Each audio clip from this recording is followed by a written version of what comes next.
أعوذ بالله من الشيطان الرجيم كلا إنها تذكرة فمن شاء ذكره في صحف مكرمة مرفوعة مطهرة بأيدي سفرة كرام بررة رب اشرح لي صدري ويسر لي أمري واحلل عقدة من لساني يفقه قولي فالحمد لله والصلاة والسلام على رسول الله وعلى آله وصحبه أجمعين ثم ما بعد. Everyone, once again, Assalamu alaikum wa rahmatullahi ta'ala wa barakatuh. We now move from ayah number 10 to 11 onwards.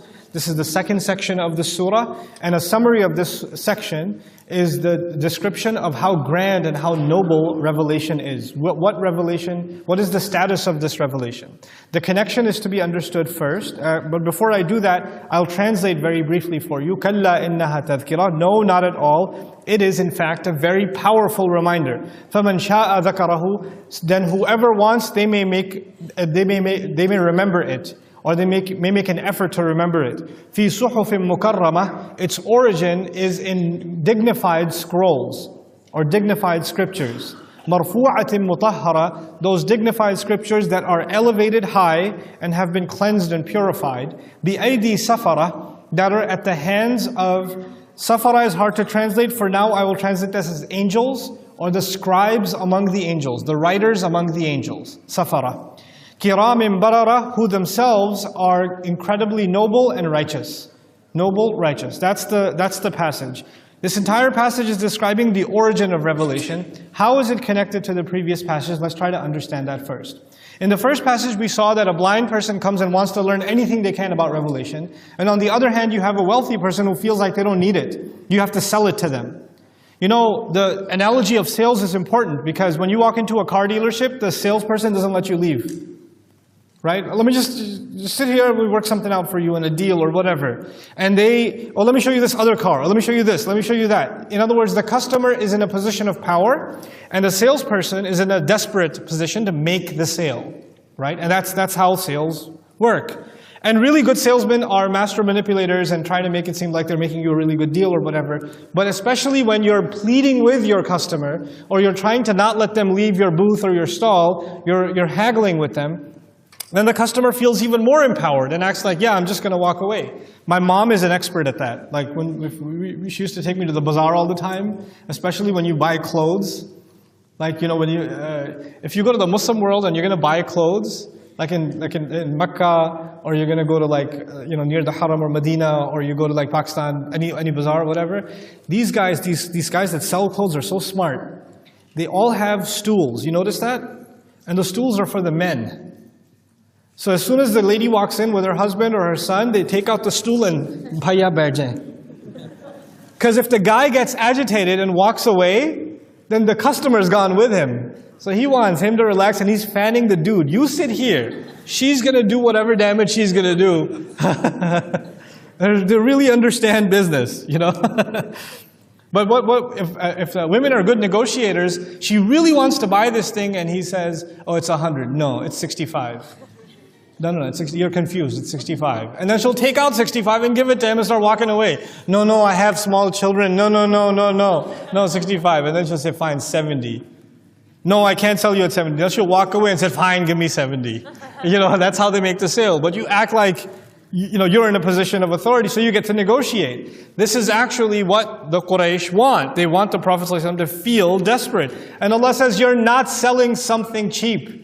You're not selling something you're desperate to sell. They are honored that they even have access to this revelation. Let me tell you what this reminder that they're getting, what it actually is. كَلَّا إِنَّهَا تَذْكِرَةٌ. First and foremost, it is an incredible, powerful reminder. A reminder to them. And we'll see what tadhkirah has multiple benefits. Tadhkirah could be a reminder of who you are, because reminders are not something new, right? Reminder is something you already knew. So it's actually a reminder of your own history and who you are and where you stand and where you come from. There's also in the Qur'an an incredible look at history.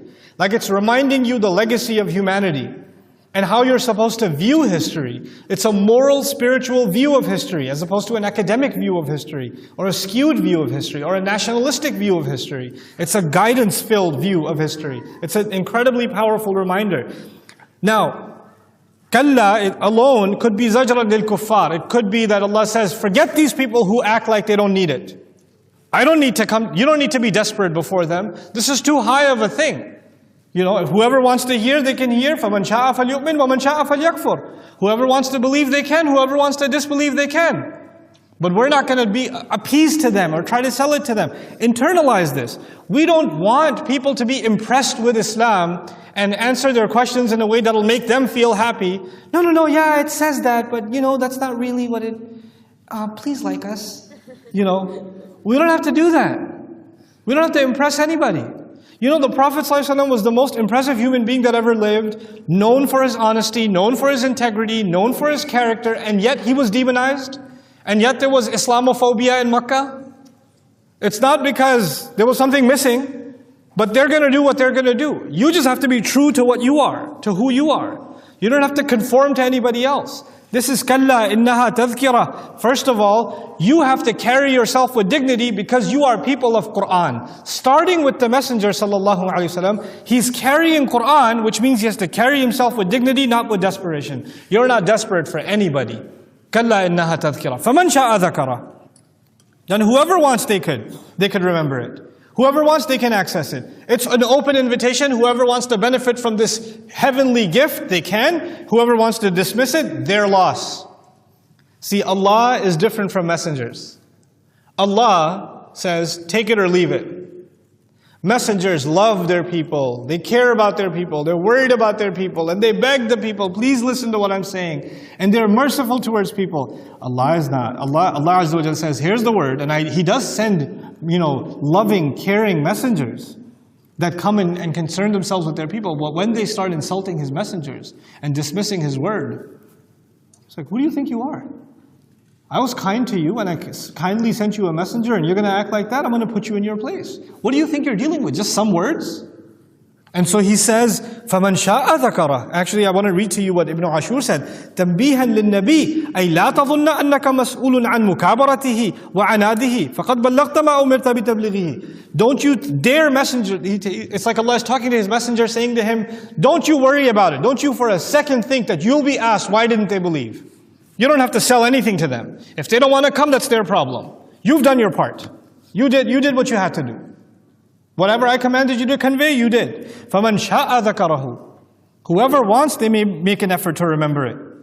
And so, tadhkira, actually this is again Ibn Ashur, فَالْفَاءُ مِنْ جُمْلَةِ الْإِعْتِرَاضِ أي هي تذكرة لك بالأصالة وينتفع بها من شاء أن يتذكر على حسب استعداده.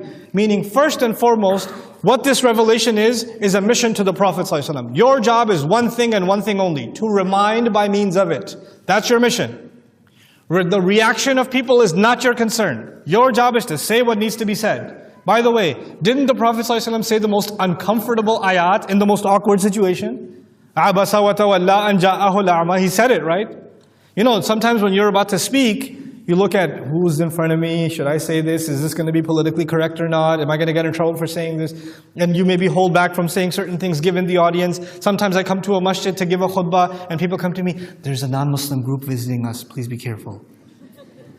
Like because they're here, I should, I was going to say some stuff, but now I'm like, oh, they're here, oh, no. Peace, Islam is peace, It's all good. We love everyone, Why? Is the Quran something to hide? Is the Quran something to be embarrassed about? Are there parts of the Quran that are more appropriate than other parts? Is that the attitude? Is that the mentality? If we're embarrassed about the Word of God, then maybe we don't know what the Word of God is. It's the only thing that brings us honor. Everything else is humiliation. This is the only honor. And so, فِي صُحُفٍ مُكَرَّمَةٍ. And by the way, I didn't finish that commentary. The Prophet's mission is to remind. And by extension, whoever gets to benefit, وَيَنْتَفِعُ بِهَا مَنْ شَاءَ أَنْ يَتَذَكَّرْ حَسَبِ اسْتِعْدَادِهِ. Whoever wants to benefit as per their capacity, as per their willingness, they'll benefit. But that's not on you. Your part was to just deliver the message. I tell you, even as great as the Messenger of Allah sallallahu alaihi wasallam, he does not change hearts. The changer of hearts is one of the names of Allah, مُقَلِّبَ الْقُلُوبِ, the changer of hearts. When people come to me and people come to you or people come to the imam or a khatib and say, I've changed my life because of you. No, not because of me at all. I was sitting at home sleeping when your life was changing. I wasn't doing nothing. That was a YouTube video. And that wasn't even me.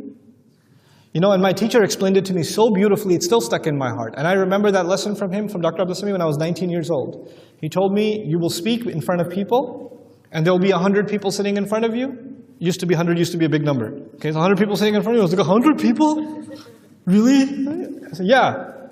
And so he says, 100 people will be sitting in front of you, and you can talk for 1 hour. And one word from your entire speech will go in the ear of one person, except that one time Allah will say kun. Allah will just say kun. And for that one person, his entire life or her entire life is going to change, not because of your words, because everybody heard the same words. Everybody sat for the same amount of time, but for that one moment, Allah decided to change that person's heart. Because they made an effort to come and listen to something. It's not because of you. It's because Allah said kun. That's it. That needs to be internalized. Why? Because when you try to convince somebody or teach somebody, and then somebody acts the opposite way, you're like, I gave such an epic speech and you're still behaving this way? Ustad, what should I do? I even reminded them that they shouldn't do this and they still do it. Learn something about your prophets.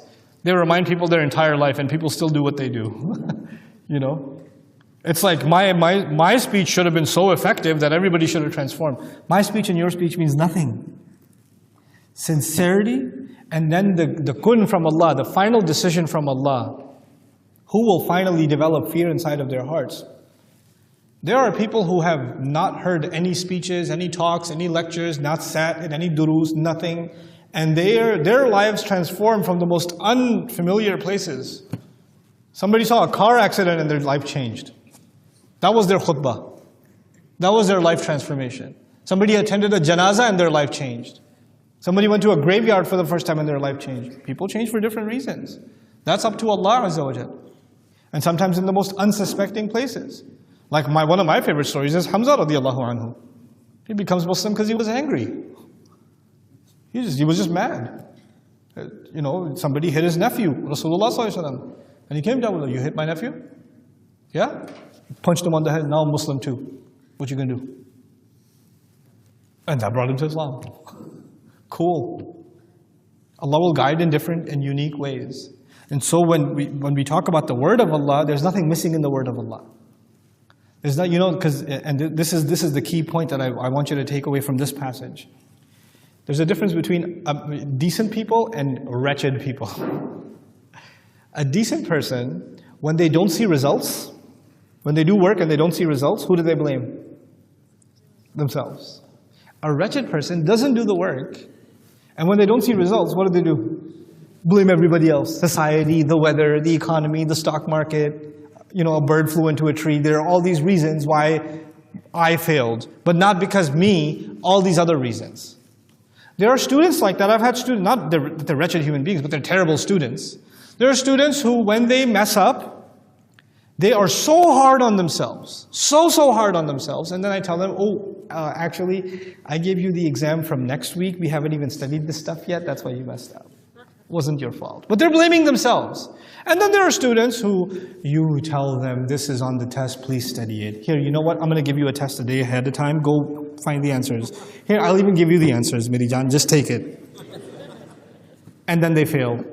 And then they say, I don't know, the curriculum is just not effective. And the government, you know, Trump administration is really getting to me. That's why Arabic grammar is becoming hard. What do you think prophets do when they preach their message and people don't listen? Who do they blame? They start blaming themselves. Because if you're trying to give an analogy, and the prophets deserve much better to give you a lower analogy, if you're trying to make a sale and you didn't make the sale, maybe there's something wrong with the salesman or there's something wrong with the product. One of the two. Allah Azza wa Jalla in these ayat, what does He do? First of all, you had the wrong customer. That man istaghna, wrong customer. And second of all, there's nothing wrong with this product. There's nothing superior to this product. This is from the highest of heavens. كلا إنها تذكرة فمن شاء ذكره في صحف مكرمة مرفوعة elevated high above. And by the way, this is a strategic, every wording here is strategic. It's actually, it's communicating a subtle message. If you go back, first of all, it's reminding you. Meaning, the arrogant one also needs to be reminded where they came from. I think they've forgotten how they got into this position of power. And what's the Quran going to do in this surah? It's going to remind them where they came from. It's coming. Then Allah says, mukarrama, it's dignified. Fi suhufin mukarrama. Suhuf, by the way, means scrolls and scriptures. The vast majority of the Quraysh were unlettered people. You uneducated people are now being educated by scrolls and scriptures. And then on top of that, mukarrama. You think you carry dignity? No, dignity lies in the scrolls that are being given to you. Marfu'atin, you feel you have high status. The scrolls that are coming to you, the Quran that's coming to you, is from the most highest of places. And then you people are filth, and it's here to purify you because the scripture itself is mutahhara. It's purified. He says, marfu'a aliyat al-qadr liman ala fil ard. For those who feel that they are high in the land, the revelation is higher. And it puts them in their place. For those who feel there's no one cleaner than them, the revelation comes to cleanse them. مطهرة أي من الدنس والزيادة والنقص. قالت, and this notion of the book being elevated status is going to come up over and over again. What we're dealing with in the Quran, what you and I are reading right now, is not just another book. This is connected directly to the heavens. And so when Allah says, بِأَيْدِي سَفَرَةٍ, this is where the epic description begins. Where is this book? Later on in this series of surahs, we'll see where the book is located. لَفِي عِلِّيِّينَ, in the company of the highest of the angels. But right now he says, بِأَيْدِي سَفَرَةٍ, at the physical disposal of Safara. Who are these Safara? In the possession of the hands of Safara. Safara is a plural. فِيهِ قَوْلَانِ, there are two opinions about this. وقال الأول قال ابن عباس ومجاهد وقتادة ومقاتل هم الكتبة من الملائكة. First opinion, that these are the scribes, the writers among the angels. Like there are some angels whose job is to be the writers. Why are they, what are they doing writing? You see, the Quran and all the previous scriptures that Allah sent, like the Torah or the Injil, or the Psalms of David, Zabur, all of those, and even the scriptures given to Ibrahim alayhi salam, Suhuf Ibrahim wa Musa, all of those scriptures are in one giant heavenly book with Allah. Allah possesses that grand book. When Jibreel alayhi salam is in charge of delivering the revelation to the earth, there are certain angels whose job it is to take the original copy, which is with Allah, the original manuscript, and from it transcribe the surah that is supposed to be revealed, the ayat that are supposed to be revealed, and to make exact copy of what's being said. And then that is given to Jibreel alayhi salam, and then he delivers it. They're the writers of revelation. That is, the original is Allah's word, and now they're copying it down because a certified copy needs to come down. بِأَيْدِي سَفَرَةٍ. It comes it's in the possession, they get to touch it, like it's the original manuscript, only the few get access to touch it. You ever seen like in museums, if they have a really old manuscript, the curator has to put special gloves on, the thing has to be in a special temperature, and then only you get to touch it, have access to it. It's like that, it's sacred and it's high profile access only. This is بِأَيْدِي سَفَرَةٍ. That's one meaning of it. And that's why قال الزجاج السفرة الكتبة وواحدها سافر مثل كاتب. Safara is like kataba, like safir is katib, meaning the same wazn, the same pattern in the Arabic language. لأن معناه أن الذي يبين الشيء ويوضحه يقال سفرت المرأة إذا كشفت عن وجهها. Safar also means clarifying. The word safar actually means to unveil or expose also. Meaning they unveil the pages of the original scripture and they unveil it for humanity to have access to it. That's within the meanings of the word safara. The interesting thing is the word safar also means to be an ambassador. It's like a safir. Safir is also an ambassador because these angels are actually the ambassadors from Allah to the messengers of Allah. And then those messengers become ambassadors to humanity. So the word safara is actually, it's in the hands of those trusted ambassadors. That's why كَالسَّفِيرَ الَّذِي يُصْلِحُ بَيْنَ الْقَوْمِ, like the ambassador that does right between the people and sends the message that's correct. But in all of these, the core meaning is unveiling. Because writing is unveiling knowledge. An ambassador unveils a message from a king to the people. That's what an ambassador does, right? Actually, safar, which is what? And anybody know here what safar means? Or musafir? Travel, right? So travel is when you unveil new lands, when you discover new territories. It's all of it goes back to the core meaning of unveiling. So when Allah says, بِأَيْدِي سَفَرَ, it's in the hands of those who are responsible to unveil, to now finally expose this treasure to humanity. Otherwise, it would have been veiled away from you. That's why the original location of the revelation is called فِي كِتَابٍ مَكْنُونٍ, a book that has been hidden away, kept away. You know, maknoon is actually used for the eagle's nest on top of a mountain. You can't get to it because it's hidden away like a hidden treasure. That's where the Quran used to be. That's what the original revelation was. And from it, these safara now begin to expose it. Now these people, these angels that deliver it, what are their qualities? Kiramin. They're dignified. They're noble. I need to paint the entire picture for you so you understand it, because we're not going to get to those surahs in this series. But later on, Allah will describe that this is actually from Jibreel alayhi salam. And Jibreel is not alone when he brings the Quran. But Jibreel himself, إِنَّهُ لَقَوْلُ رَسُولٍ كَرِيمٍ. He is Kareem. And then he's muta'. Muta' means he has a legion following. This is about his following. Who's following him, bringing the Quran? They themselves are kiram. They themselves are noble. He's Kareem and they are kiram. So they're kiramin, barara. Barara means they're good. They're righteous. Righteous angels that are delivering it. So now Allah is describing the entourage that actually descends from the heavens to dignify humanity. There are two words in Quran for the righteous. There's barara and there's abrar.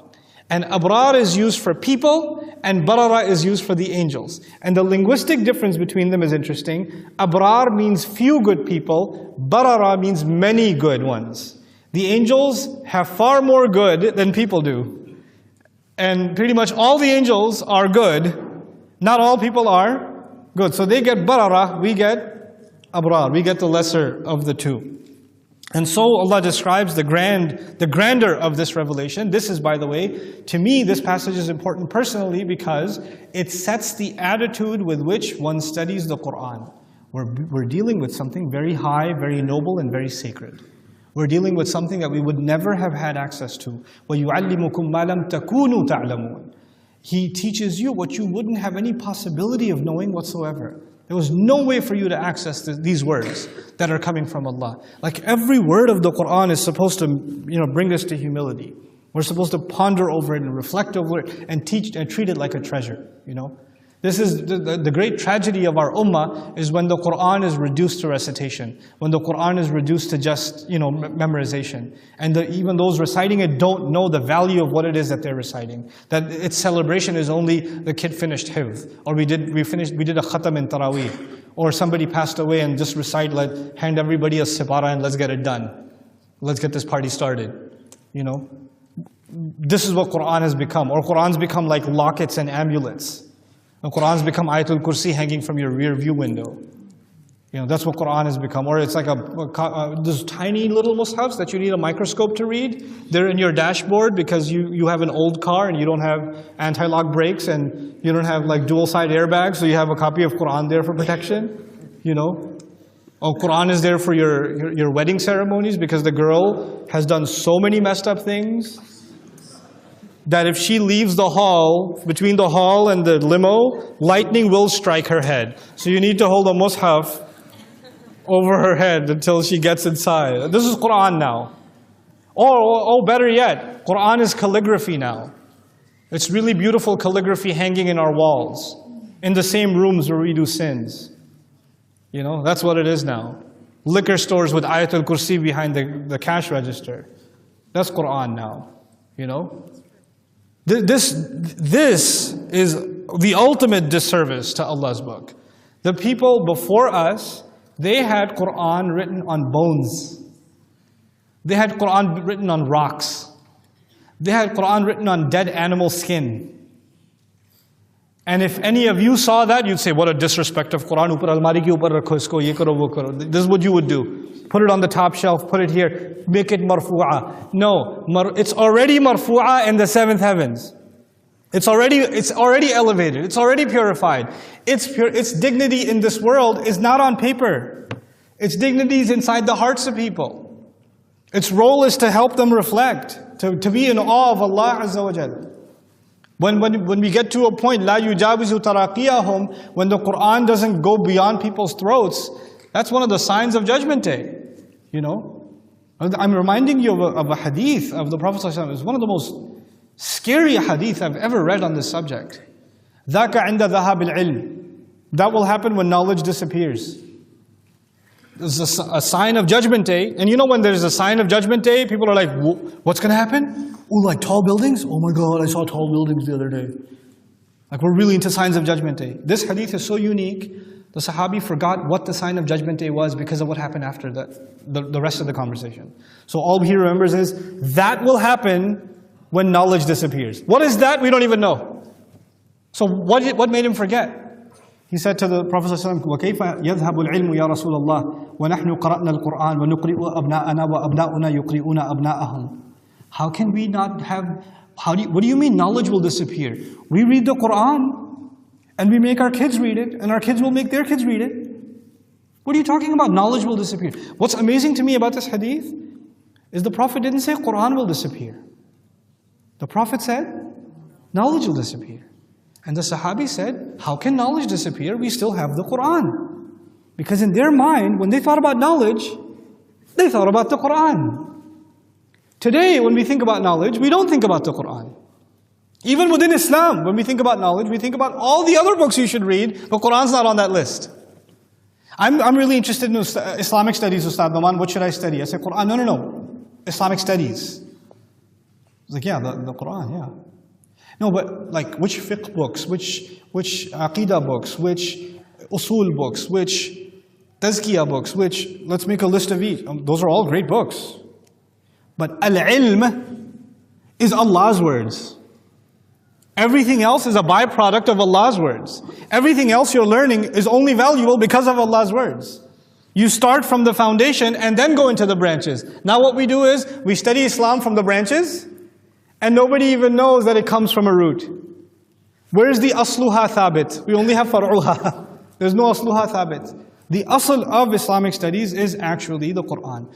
That's why I'm really happy. When I went to South Africa, I met with a number of ulama who are changing the curriculum of their madaris, and the first study, even for young people, is the study of the Quran with meaning, and then the other Islamic sciences. And that's how it's supposed to be. That's actually how it's supposed to be. The Quran and the seerah should be number one. Everything else will follow. Everything else will follow. Because the book of Allah is the mizan. The book of Allah is the balance. In other words, if you don't start with this, you're not going to have a balance in your knowledge of Islam. This is the book of balance. And so it should be put in its place. It's such a high place in the heavens, and it doesn't even have a high place in Islamic studies. Forget other sciences, even within the study of Islam. When the Prophet ﷺ heard this Sahabi say, our kids will read it, well, their kids will make their kids read it, he said, أَوَلَيْسَتْ هَذِهِ الْيَهُودُ وَالنَّصَارَى بِأَيْدِيهِمُ التَّوْرَاةِ وَالْإِنْجِيلَ لَا يَنْتَفِعُونَ مِنْهُمَا مِنْ شَيْءٍ. Don't you see these Jews and Christians? They have Torah and Injil in their hands. They recite them, but they benefit nothing from those books. You'll get to a point where you people will be reading, but you won't be benefiting from what you're reading. You won't be getting anything out of them. إِنَّمَا يَقْتَصِرُونَ عَلَى مَا يُتْلَى عَلَيْهِمْ لَا يَدْرُونَ مَا فِيهَا. Ibn Abbas said, they are completely happy with what is read to them. They have no clue what's being recited. They're just happy recitation is happening. And that was Ibn Abbas's criticism of the Jews who violated the Torah. But if Ibn Abbas was alive today and he said, they're happy with recitation being done to them, they have no clue what's inside. Who would he think about this? Who would he be talking about? Who would he be talking about? Every single Ramadan is supposed to be the month of the Quran. Imam stands, recites beautiful ayat of the Quran. The vast majority of us standing behind him understand what he's saying or no? وَإِنَّمَا يَقْتَصِرُونَ عَلَى مَا يُتْلَى عَلَيْهِمْ لَا يَدْرُونَ مَا فِيهَا. They're happy with the recitation happening, even though they have no clue what's inside it. I don't say Taraweeh is wrong or Salat is wrong. I say we need to make up for it. We need to make up for that gap. We need to have study of the Quran in Ramadan. I would argue today is more important than Taraweeh. If not equally important. If not equally, if you're going to recite few rak'at, Recite them after knowing what's being said. At least you have some idea why you're standing in front of Allah. You stood in front of Allah to understand His word. That's why this word came. That's why this word came. And if we feel like we don't need to understand the Quran, this is the scary thing I'm going to say. It's controversial, but I don't care.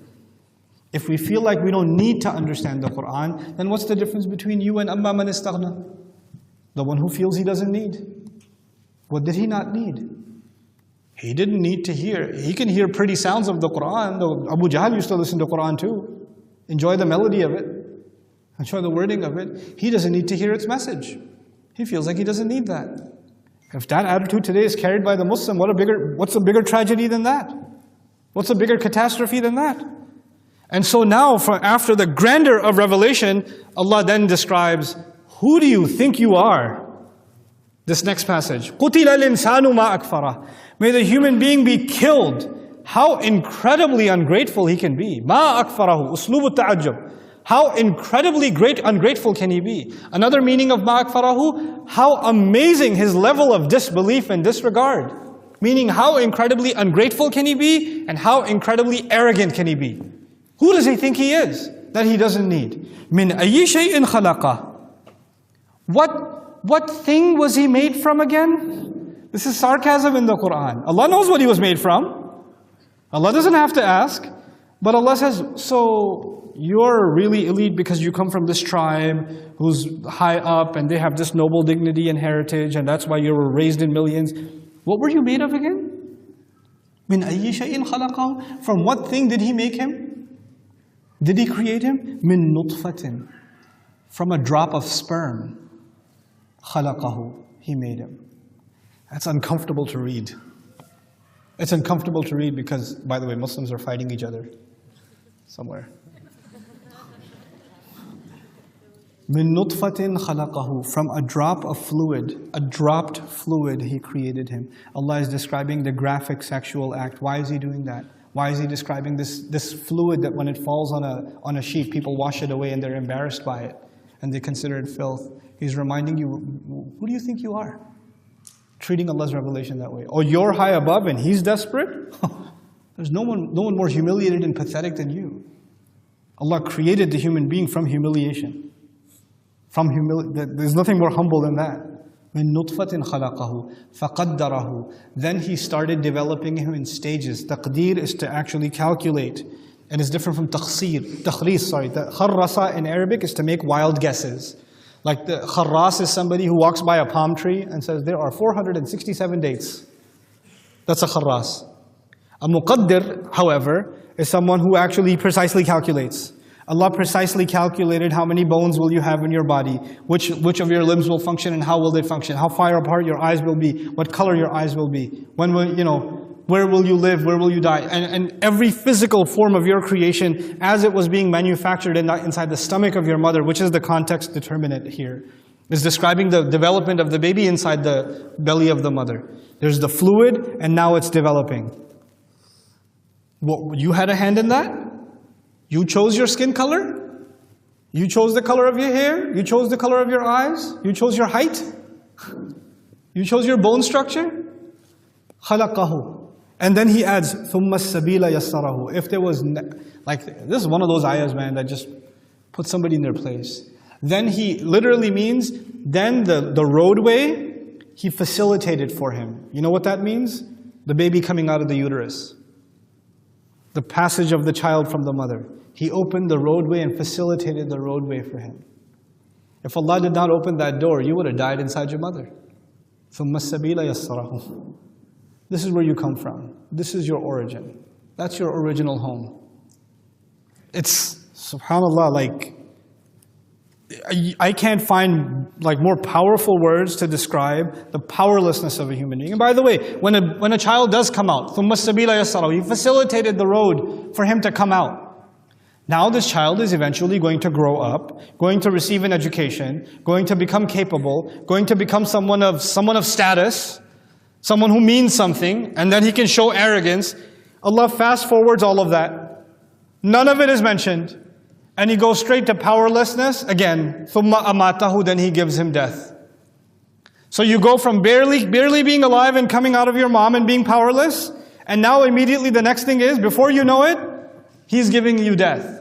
فَأَقْبَرَهُ, and then He buries him into another belly. He puts him in the ground. You came out of one belly and into another, which is what? The earth. And the earth was called a cradle already 2 surahs ago. أَلَمْ نَجْعَلِ الْأَرْضَ مِهَادًا. Didn't I make the earth into a cradle? And so it hugs you again. This new mother hugs you. You know, there's actually a strange reason why anthropologically across many societies there's a notion of Mother Earth. There's a notion of that across many, except Germany, Fatherland. But, you know, but other than that, yeah. فَأَقْبَرَهُ, he put him into the grave. ثُمَّ إِذَا شَاءَ أَنْشَرَهُ. And then whenever He decides, all of a sudden when He decides, He will pull him out and spread him out again. Sprout him up again. ثُمَّ إِذَا شَاءَ أَنْشَرَهُ. This is the life of a human being in fast forward, isn't it? From a drop to into the ground and then raised again. And then with that fast forward, Allah says, كَلَّا, no, لَمَّا يَقْضِ مَا أَمَرَهُ. He didn't fulfill the command Allah gave him. He wasn't able to do right by what he was commanded. Meaning, what time period is Allah highlighting? The time period between being a baby and dying it's so small, it's not even worth mentioning. And in that interim period, you haven't yet done what you were supposed to. The few seconds you have to do something right, you still haven't done it. That's the sense of urgency created in these ayat. When Allah says, كَلَّا لَمَّا يَقْضِي. لَمَّا يَقْضِي, hasn't executed yet. Hasn't done yet. Qada means to be finished with a task and you owe no more. Like when you finish a homework assignment and it's completely done, or a term paper and it's completely done, qadait, you're done with it. Lamma yaqdi, he hasn't finished it yet. What hasn't he finished? What Allah commanded him to finish, ma amarahu. Meaning to respond to revelation, to become humble before Allah. And if this lesson in humility wasn't enough, Allah says, فَلْيَنْظُرِ الْإِنسَانُ إِلَىٰ طَعَامِهِ. Then after all of this, okay fine, you can't remember when you were a drop. You can't remember when you were inside the belly of your mom. You can't remember when that passageway opened and you came into this world. You can't remember. You don't know yet what your death is going to look like and when you going into your grave is going to look like. Fine. Some of the things Allah mentioned are too far in your past and you don't have the power to remember. Some things are in your future, you can't really see them yet. So let me just tell you something you can look at right now. At least the human being then should take a good look إِلَىٰ طَعَامِهِ, to the meal that he's about to eat. فَلْيَنْظُرِ الْإِنسَانُ إِلَىٰ طَعَامِهِ. Then the human being should then take a close look at his meal. By the way, insan, again from nisyan, arguably, you can't remember that past. Allah had to remind you. Didn't Allah say it's a powerful reminder? As it's a reminder of stuff we don't have capability of remembering even though we experienced it. And so He says, take a look at your food. And so what is Allah going to say about my food? He says, I'll translate the entire passage first and tell you what's going on here. أَنَّا صَبَبْنَا الْمَاءَ صَبًّا. We're the ones, as-sab is actually al-isabatu shadida lil-ma, like heavy rain. We made the rain pour heavily, intensely. Sabban for a maf'ul mutlaq here. So, by the way, the ayah begins with anna. This is important. فَلْيَنْظُرِ الْإِنسَانُ إِلَىٰ طَعَامِهِ أَنَّا صَبَبْنَا الْمَاءَ صَبًّا. There's a connection. When you see the word anna in the beginning of a sentence, it means it's connected to the sentence before it. It's not a new sentence. In other words, a human being should take a good look at the meal in front of him and realize that it started with rain. You're sitting there with a piece of, you've got a plate of like a burger and fries and, you know, some salad or whatever on your plate. And Allah says, let me tell you, this plate, this journey started where? It was raining somewhere in like, God knows, Brazil. And when it rained, ثُمَّ شَقَقْنَا الْأَرْضَ شَقًّا. Then by means of that rain, Allah tore the earth open. فَأَنْبَتْنَا فِيهَا حَبًّا. Then we caused the seed inside of it to sprout. وَعِنَبًا وَقَضْبًا. And because of that sprout, what came forward is grapes, عِنَبًا, and all manner of vegetables. And grapes, by the way, a symbol of sweet fruits. Right? And also most exotic because wine is made from it. So expensive fruit. And also hard to grow because it's delicate plant. So exotic fruit. symbolized by inaban. Qadban, all vegetation, stuff that grows under the ground. The top shrubbery of it, the animal eats. The bottom of it, we pull out and clean up like the carrot or the potato or whatever else. Wa qadban. Wa zaytunan, and he brought out the olive. Wa nakhlan, and he brought out the entire palm tree. Not just the date, the palm tree. The nakhlan, the entire palm tree. Wa hadaiqa ghulban, and he brought out gardens that are overshadowing. Ghulban, they overwhelm you with their greenery. You're inside them, you're inside a different world. Wa fakihatan, and fruits that you bite into and make you smile. Fakiha. Fakihin in Arabic means to be overjoyed. One of the descriptions of the people of Jannah. From it you get fawakih or fakiha, which means a fruit that when you bite into it, you can't help but smile. Like when you bite into a good strawberry or into a good orange or into a good, you're already like, I can taste it now, I'm hungry. Some of those fruits when you bite into, it doesn't matter if you're a board member at a masjid, you still smile. Right? So that's fakihatan. Wa abba. And then on top of that, grass. This is the few things Allah listed. I went through them in rapid succession, but there's some pretty epic stuff going on here that I want to share with you. But I'll wait till the end to do that. We'll share a couple of things with you now though. مَتَاعًا لَكُمْ وَلِيَنْعَامِكُمْ. All of this is for you to enjoy and your animals to enjoy. Do you remember from last surah? For you to enjoy and your animals to enjoy? Now remember, the previous passage began, قُتِلَ الْإِنسَانُ مَا أَكْفَرَ. May the human being be killed, how incredibly ungrateful and arrogant he is. How much in denial he is. And this passage ends, this is utility for you and your animals. By saying that, when Allah says this is for you to enjoy, it should make you grateful. The passage began, how ungrateful you are. By the end, there's a call for you to be what? Grateful. Then Allah puts you right next to your animals. I feed you like I feed your animals, which is a way of humbling you. Because the passage began with how arrogant you are, and now you're being humbled. And in between you have this division. And I'd like to share this division with you. You have on the one hand habban, the seed. And then if you look at the ayat, when Allah Azza wa Jalla says, فَأَنْبَتْنَا فِيهَا حَبًّا, in that ayah only one item was mentioned, the seed. After that, 2 items per ayah. So وَعِنَبًا وَقَضْبًا وَزَيْتُونًا وَنَخْلًا, 2 and 2. Meaning the grape and the vegetables, and the olive and the palm trees, 2 and 2. Then he goes back to 1 item again. وَحَدَائِقَ غُلْبًا, gardens, overwhelming gardens, 1 item again. So the only 2 things that were 1 item was the seed and the garden. The seed and the what? Garden. This is actually a continuation of what we learned in Surah An-Naba. لِنُخْرِجَ بِهِ حَبًّا وَنَبَاتًا وَجَنَّاتٍ أَلْفَافًا. Seed and gardens. And by the way, the ultimate expression of the evolution of a seed is when it turns into a garden. The most beautiful manifestation of a seed is the garden. But I'd like you to appreciate some of the themes that are running in these food items and the items that Allah has mentioned. When Allah talks about a seed, every plant that grows is a product of what? The seed. So everything Allah is mentioning after that is clearly a byproduct of the seed that's already been mentioned. But what items did He decide to mention? He mentioned first grapes and vegetables, didn't He? Compare the 2. Sweet versus salty. Isn't it? It's exotic versus necessary, isn't it? Expensive versus cheap, isn't it? These things are being mentioned because when Allah gave us food on this earth, they filled multiple functions. One was a means of luxury and added sweetness and provision. The other is a necessity for humanity without which it can't function. By the way, one of them can also be misused. Which one? The grape can be misused. It's supposed to create something good, but it can create something bad also. And Allah will talk about that in Surah An-Nahl, that it can be used and misused. I'm giving you these hints because Allah is saying, the provision I give you serves multiple functions, right?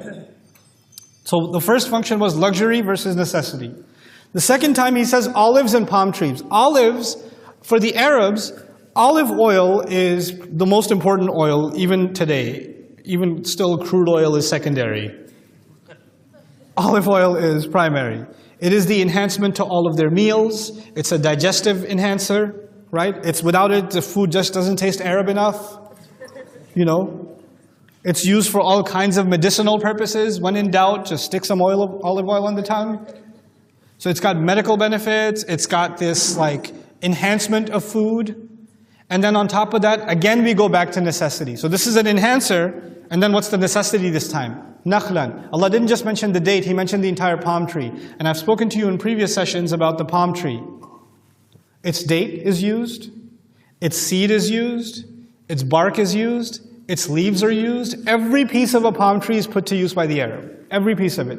Either they're making a shed out of it, or clothes out of it, or they're making weapons out of it, or they're eating it, or they're making wheat out of it. They crush the seeds of it and even make like flour out of it and cook from it and stuff.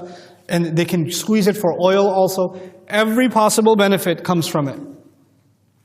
If you were to summarize all of that so far is Allah gave us things that are necessary for our sustenance along with being beautiful.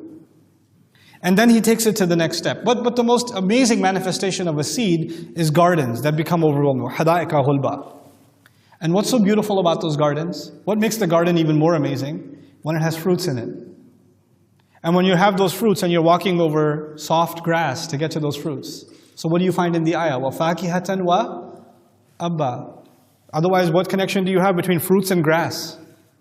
And He gave you fruit and He gave you grass. Well, when do those two things come together? When you are in a garden. When you're inside of a garden. Now, all of this I painted for you for a reason.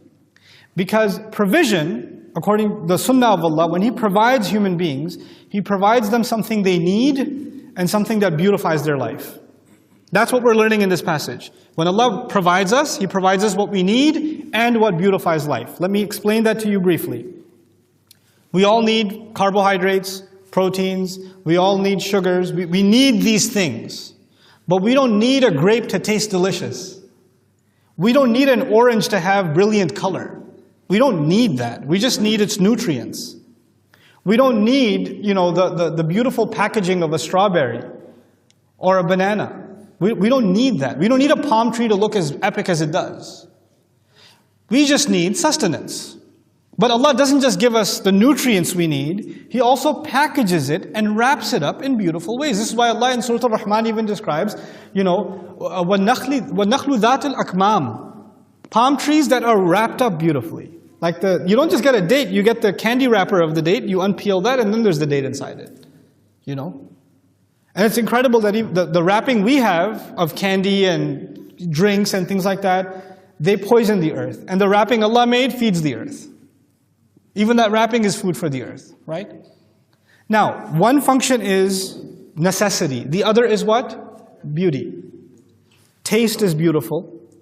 Color is beautiful. Presentation is beautiful. We're not like animals. Animals, you throw food on the ground, they eat it. They don't say, can you make this taste a little more beautiful? Some ketchup on that hay? They don't have that need. They just eat what they eat. They just need nutrition. We need it. A friend of mine was hospitalized. He couldn't digest food. They were feeding him like these protein drinks. I can't even call them shakes. They were drinks. And he lost 75 pounds in 4 months just drinking those, and he needed to. And I went to visit him, and he said, "Try this." I was like, "Oh, I don't know." And I tried a little bit. I was like, I think this is for my car. I don't think this is for a person.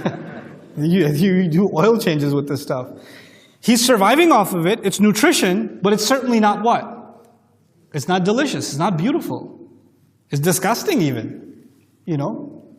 Allah made food beautiful. By the way, this is the sunnah of Allah with rizq. Rizq is two things. It serves a purpose and it adds beauty. Let me tell you something. The revelation Allah gave us is also rizq. The revelation He previously described is also rizq, isn't it? It should also serve two functions. What two functions should it serve? It should serve a purpose, our survival, and it should be what? It should be beautiful. The Quran is beautiful, and the Quran is purpose. We must study the Quran exploring its beauty, and we must study the Quran to find our purpose. We must do both of those things. That's why its recitation should also be beautified. By the way, I went off on that tangent. Let me tell you, you know why tajweed is important? You know why recitation is important? Because when you recite properly, you have to slow down. And when you slow down and pronounce every letter properly, it gives you ample opportunity to reflect. The purpose of tajweed, لَعَلَّكُمْ تَعْقِلُونَ, so you can understand. The purpose of clear recitation is it gives you a chance to think. The purpose of the melody, مَنْ لَمْ يَتَغَنَّ الْقُرْآنَ لَيْسَ مِنَّا, whoever doesn't recite the Qur'an melodiously doesn't belong among us. Why is the Qur'an melodiously recited? Because when you're thinking about something that is touching not just your mind, but the melody touches your emotions. Through the melody, now Allah is impacting our hearts and our minds. You see? The tajweed of it is actually allowing our minds to process the words. And the melody of the recitation, the rhythm of the recitation, is actually now synchronizing with our hearts. And the Qur'an came to conquer hearts and minds. That's what it came for. Everything in our deen is connected. Nothing is separate from other things. So you can't be studying tajweed for 10 years. You can't do that. You were supposed to study other stuff. You know? There are people who haven't passed Bismillahir Rahmanir Rahim. And their sheikh is just really unhappy with their Bismi. And they're like, Bismi. No, Bismi. Move on, man. Bismillah. Just keep going. It's okay. La taghlu fi dinikum. You know, don't go overboard in any one thing in the religion. But anyway, وَفَاكِهَةٍ وَأَبَّا مَتَاعًا لَكُمْ وَلِيَنْعَامِكُمْ. This is, sustenance for you, utilities for you, and for your animals. Now the final, the close to the ending of the surah. فَإِذَا, then all of a sudden, جَاءَتِ الصَّاخَّةُ, when the loud scream, الصَّيْحَةُ تُصِمُّ لِشِدَّتِهَا, when the loud scream comes that deafens you because of how intense it is. You know, like in movies, because you don't watch them, I have to tell you, in movies when they have a scene where a bomb exploded and somebody fell to the ground and they wake up and they hear like a they can't tell what's going on, and they have that effect in the movie, or they make everything silent and people are screaming but you can't hear it because there's a deafening of the loud sound. This is Quran saying, إِذَا جَاءَتِ الصَّاخَّةُ, when the loud sound comes that deafens, when that scream comes that deafens and people are in catastrophe. What's going to happen? يَوْمَ يَفِرُّ الْمَرْءُ مِنْ أَخِيهِ, the day on which a man, a person of chivalry, muru'ah, means chivalry, dignity, someone who takes care of others has muru'ah. That's where the word mar comes from. It doesn't just mean person. It means someone who takes care of others. Like, you know, the guy who helps the old lady cross the street has muru'ah, truly a mar. That's where the word comes from. Allah says, the one with that dignity of caring about others, the day on which he will be running for escape from his own brother, min akhihi. Know one thing, in the Arabic language, brother doesn't just mean sibling. Brother also means friend, companion, partner. It means all of those things. Man talaba akhan bila aib, baqiya bila akh, famous saying in the Arabic language. Whoever's looking for a brother without a flaw is left without a brother. What that means is, if you're looking for a perfect friend, you're not going to have any friends. That's what that means. But the word akh is used. So the day on which a man will run not just from his sibling, but also from his friend. The word farar, yafirru al-mar, actually means ar-rawghan wal-harab, to run with terror. If an animal is after you, if a dog is after you, then you do farar. If somebody's running from the cops, they're doing farar. You know? That's what farar is. Why are you running? Why are you terrified of your brother? Why would you be terrified of your friend? Because you wronged your friend. Or your friend really likes you and says, hey man, you're my friend, can you give me some of your good deeds? No, get away from me. وَأُمِّهِ وَأَبِيهِ, and he'll run away from his mother and his father. Why would he run from mom and dad? Same reason.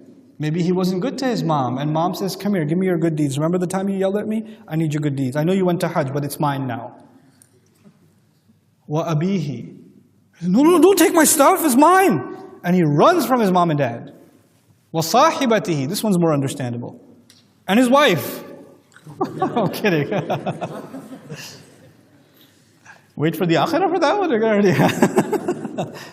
And he runs from his wife. And sahiba literally means, Allah didn't say zawjihi or imra'ati, his woman. He said sahibatihi, which means his companion. In other words, the woman he was in love with. He wanted to be with her all the time. He missed her when he wasn't with her. He kept texting her and annoying her, I miss you. I miss your smile. I can't wait till we're together again. This is sahibatihi. And now he's running from her. وَبَنِيهِ, and his own children. Notice again the pairings. The first one was friend. Then two were put together, mom and dad. Then wife and children, right? And in a man's life, there are three basic circles.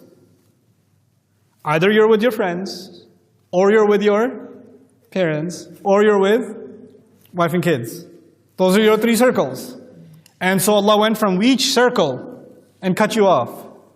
You know, when you're not with your friends, you're going to be with one of those two. Right? And when you're with your parents, you'll be like, oh, I need to go. Wife and kids are calling. You're with the wife and kids, I miss my parents, I got to go with my parents. Now you've been between those two, they've driven you enough crazy, who do you need now? You need to go to your friends to find your sanity again. Then you get yelled at by the wife, why are you hanging out with your friends all the time? Then you come back to the wife and the parents say, hey, your wife just owns you, you never see me. So you go to your mom and dad. You see what I'm saying? You ping pong between these three.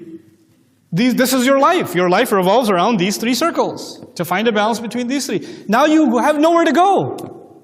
If these three are taken out of your life, that means you're alone. You're just completely... And by the way, what preoccupies us? What preoccupies us is even when you're making a living. You're making a living for who? Most of the time, you're not even making a living for yourself. You're making a living for the wife, the kids, the mom, the dad, isn't it? And maybe of all of these, the most selfish time you spend is with a friend. Actually. Because to a friend, you have no what? Obligations. To your mom and your dad, you have obligations. To the wife and the kids, you have obligations. To a friend, you're just chilling. And you just get together and complain about the obligations you have and they have. That's what they're for. What did Allah do? He began with the most selfish, the most self-serving, the friend, where there's no other strings attached. And then He went to the strongest of the bonds that's been with you since birth. Ummihi wa abihi. And then He went to the bond that was developed later on, and it came with a lot of joy and a lot of responsibility. And these three circles, when they're not there, these are the ones that preoccupy us. But Allah says, that day you have a different preoccupation. لِكُلِّ امْرِئٍ مِّنْهُمْ يَوْمَئِذٍ شَأْنٌ يُغْنِيهِ. For every single one among them, there's going to be a preoccupation, something that's on their mind, a sha'an. Sha'an means something that only you can worry about. It can't concern anybody else. It's the same word used for Allah Himself. كُلَّ يَوْمٍ هُوَ فِي sha'an. Why? Because there are some things only Allah can do, nobody else can do. Some things that are only the concern of Allah cannot be anybody else's concern. The water coming from the sky is only Allah's concern, nobody else can make it rain. The sun giving us its heat and remaining wahaj is only Allah's concern, nobody else can keep it lit. It's not running on its own. Its fuel is only provided by Allah. That day you will have a concern that is only yours and nobody else's, and nobody else cares except you. That's your sha'an. And Allah says for every single individual among them, on that day, there's going to be a preoccupation that will make them not care about anything else. Yughnihi, it will free him from all other concerns. It will make him independent of all other worries. Mom, I don't care. Dad, I don't care. Friend, what friend? Wife, child, who cares? Complete ghina. Ghina means to not need anybody. Wujuhu yawma idhim musfira. Now the final scene. He says there are some faces on that day that are going to be lit bright. Asfara subh, they say when the morning becomes extra bright. Some faces on that day are going to be truly lit up. Dahikatun, they're going to be laughing. Mustabshiratun, they're going to be feeling congratulated. When does somebody laugh? When does somebody's face get lit up? When does that happen? When why are they happy? At the blank of something. When they see something. The surah began with somebody who was blind. They're not blind when they rise on Judgment Day, and they get to see Allah. And Allah is what? Allahu nuru samawati wal ard. Allah is the light of the skies and the earth. And Allah says some faces on that day are going to be full of what? Light. Why do you think they're full of light? Because they're in the presence of light. They're in the presence of Allah. The light of their chest, the light of their hands has lit them up. Their faces are illuminated. Dahikatun. This picture is completed in Surah Al-Qamar, I believe. No, Najm, Surah Al-Najm. What an ayah, man. وَالَّذِي أَضْحَكَ وَأَبْكَى. He's the one, Allah is the one to whom there's the final end is إِلَىٰ رَبِّكَ الْمُنْتَهَى وَأَنَّ إِلَىٰ رَبِّكَ الْمُنْتَهَى وَأَنَّهُ هُوَ أَضْحَكَ وَأَبْكَى. He's the one who makes you laugh and He's the one who makes you cry. And Judgment Day is special because when you see Allah, you will laugh with joy and you will also cry with joy. It's going to be both. Here He says, ضَاحِكَةٌ. They're going to be laughing out loud. They can't help but contain the joy they have of being in the company of Allah. مُسْتَبْشِرَةٌ. Filled with a feeling of being congratulated. Mustabshira actually can only make sense when somebody congratulates you. Guess who's congratulating them? Allah Azza wa Jal. Allah Azza wa Jal is giving them the tarheeb. He's welcoming them and they're feeling congratulated. You know when someone important congratulates you is something else. When your teacher says, I'm proud of you, son. When the CEO of the company comes over and says, good job. You're like, oh. That one feels special. When he says, when we say mustabshira, mustabshira comes from bishr in Arabic. Bishr means skin. When the skin is illuminated, when the skin is elated, when people look at you and they say you look radiant, they're actually because you're mustabshir. You're mustabshir when you get a text message that you're valedictorian of the school. You're like, and there's like light coming out of your face. And people get, what happened to you?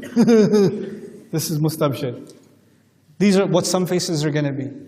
وَوُجُوهٌ يَوْمَئِذٍ عَلَيْهَا غَبَرَةٌ. There are some faces on that day that will have dirt piled on them, covered in dust. تَرْهَقُهَا قَتَرَةٌ. Who are these faces that are covered? By the way, when the face is covered in dust, the eyes can't properly see. You know? And then on top of that, visibility is bad because what's in front of you? Dirt. تَرْهَقُهَا قَتَرَةٌ. This is unique vocabulary in the Quran here in this surah. Rahiq actually means, it has many meanings. One of them is stupidity. So first I'll give you the meanings, then I'll tell you how the ayah comes together. They say also rahaq is when somebody is inclined towards رَجُلٌ رَحَقْ أو فِيهِ رَحَقْ إِذَا كَانَ يَخِفُّ إِلَى الشَّرِّ وَيَغْشَاهُ. Meaning a person inclined towards doing the bad thing is also rahaq. Rahaq at-tuhma, ar-rahaqu at-tuhma, rahaq also means allegation, that to be accused. Now let me try to tie all of that together. And finally, by the way, rahiqa fulanun tabi'ahu. Rahaq in this ayah can only be understood if you understand the second word, qatara. Qatara means black smoke. Smoke like smut. Like if it comes on you, it colors your face. Okay, that's called qatar. Okay? And that's why they say about a bankrupt person, aqtara ar-rajul. Meaning, clearly this guy is bankrupt because he wouldn't be looking like all those blackness on his face. It wouldn't be there if he wasn't homeless and completely bankrupt. Right? Allah says, تَرْهَقُهَا قَتَرَةٌ. A black smoke is going to be their ultimate accusation. In other words, you can tell these people are guilty because of the look on their face. And it's not just literally black smoke. Have you seen someone who's been found guilty and the look on their face, the bags under their eyes, the darkness that overshadows them? Depression can change literally the complexion of your skin. You know that, right? You get gray, you get pale, you get darkened. And that's the imagery being described here on top of the physical dark smoke that is going to be piled on their faces. And why is there black smoke there? The black smoke, some argue, perhaps comes out of the hellfire. That's already starting to cover them with smut. Others argue Allah doesn't want to see them and Allah does not want them to see Him. And so they're surrounded by dark smoke. Because other places in the Quran, Allah won't even look at them. These are some other faces, and that's their reality. أُولَٰئِكَ هُمُ الْكَفَرَةُ الْفَجَرَةُ. Those, in fact, are the people that are ultimately, who are these people? Because wujuhun means some faces. Who are those faces? So what does Allah decide to do? He decides to specify them. They were the disbelievers. They were the ones, fajara. They did whatever they wanted when they wanted to. Fajara, simple definition. To do whatever you want, whenever you want. Then that makes you a fajr. No concern for consequences, no concern for whatever else. A fujur in Arabic literally means explosion. Somebody who explodes into whatever behavior, whatever words come in their mouth. That's why the morning time is called fajr, because the light explodes. That's where that word comes from. Now that I've reached the end of this surah, I want to share my favorite part of the surah, how it's organized. How many parts did I say it has? No one remembers. It's okay, it's been a long day. 6.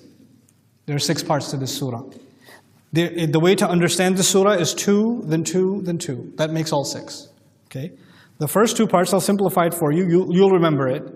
The first part was, what are the attitude you're supposed to have towards revelation? There was the blind man's attitude, and there was the elite person's attitude. By the way, one thing I didn't mention about them. Who was the elite person? We don't know. It didn't get named. And who was the blind one? Al-A'ma, the blind one. Allah specified the blind one and made the other one like whoever, like a nobody. He reversed it. Okay? Now, the second passage is the grand, high, noble reality of revelation. How it's, marfu'a, mutahhara, bi-aydi safara, kiramin barara. Those two passages go together. How dare you have the wrong attitude towards this revelation when it's from this high origin? So this is the status of revelation and the right attitude that's supposed to be there. By the way, two attitudes were described. One of the eager learner, the eager seeker who wants to better himself, and the other, the one who doesn't feel like he needs anything. Okay? Now, these two, I'll do this from now. Contrast this with what happens at the end of the surah. At the end of the surah, you find two scenes of Judgment Day. In one scene of Judgment Day, it's the loud sound and everybody's running away. Remember that? Running away from your friend, your mom, your dad, your spouse, your child. And everybody's preoccupied with something. By contrast, in the beginning, there was an elite person who felt like nothing preoccupies them. And now, something has preoccupied them. And there the root was, أَمَّا مَنِ اسْتَغْنَى. And here, لِكُلِّ امْرِئٍ مِّنْهُمْ يَوْمَئِذٍ شَأْنٌ يُغْنِيهِ. Same origin, same word. Now they're preoccupied. Oh, you acted like you have no need. You feel pretty busy right now. What happened to you? There in the first passage you found, the first two passages combined, you found that the revelation is purified, elevated, clean. And it's handled by angels that are safara. Remember safara? Safara is the same word that occurs at the end with the righteous because their faces are going to be musfira, lit. As if to say, lit like the angels are when they touch revelation. Their faces are lit, because the revelation itself is light. You find in the beginning of this surah, a blind man running towards the truth. And you find by the end, the one who didn't run towards the truth, running away from everything he loves. يَفِرُّ الْمَرْءُ مِنْ أَخِيهِ. The contrast between the opening and the closing is remarkable. Now, what that leaves us with, a few other things actually. Allah in the beginning said, so the one who feels like they don't need anybody, man istaghna, did He specify him? So it's almost like there was a need to specify who is this. And what better specification than ulaika, hum, al-kafara, al-fajara. Those in fact, they're the ones that were the disbelievers, the ones who do whatever they want. He specified them at the end, He kept them ambiguous in the opening, as if He solved that mystery at the end of the surah. Now, I want to share with you the middle of this surah. In the middle of this surah, we had two things. The journey of the human being. This is sections 3 and 4 now. The journey of the human being from being a drop to death to resurrection. And then the food. Remember the food discussion? Notice both of them are journeys. And both of them begin with a drop. Don't they? And in both of them the drop is impregnating. One impregnates the woman and the other impregnates the earth. And Allah tears that open and life comes out. And Allah tears the woman open and through it the child comes out. And then Allah Azza wa Jal described about the man that pretty quickly he'll be put back in the ground. And what do we do with the seed? We put it inside the ground and all kinds of life comes forward. Subhanallah. If you can't remember your own journey in life, Allah makes you relive it through the food you eat right in front of you. What journey, like Dr. Akram was describing one time, he's sitting and he's giving a lecture, Dr. Akram with a cup of tea. He's like, this tea is a pretty big thing. It's like somewhere thousands of miles away, there's a farm where these beans were produced. And it took an entire year of crop and hard work and rain and the right soil. And then when this was produced, then it had to be loaded up and sold. And then sold and then delivered. And then cleansed, and then brewed, and then brought, and then a factory. And there's so much happened before this reached me. And I just go, this is nothing to me, but it went through a profound journey. Just like that, remember, you are just sitting here chilling, but you came here through a profound journey. You didn't just end up here. You came from a profound journey. And that journey is not meaningless. It has a destination ahead. So the two journeys that are compared in the middle of the surah are the journey of the human being himself, his own life, and the journey that his food takes. And through it, you should learn two things, humility and gratitude. Your own beginnings should make you humble, and the way your food takes that journey to be able to so that you can be fed and your animals can be fed should make you humble. Some interesting nuances inside the surah, and I'm done, maybe just one. And that is, Allah first mentioned, مَتَاعًا لَكُمْ وَلِي أَنْعَامِكُمْ, food, sustenance for you and for your cattle. Cattle is very calm animals, relaxed animals. They don't even have normal reflexes. Cats have normal reflexes, you know. Birds have reflexes. You know, like snakes have reflexes. But a cow, slow, man. A cow, no reaction.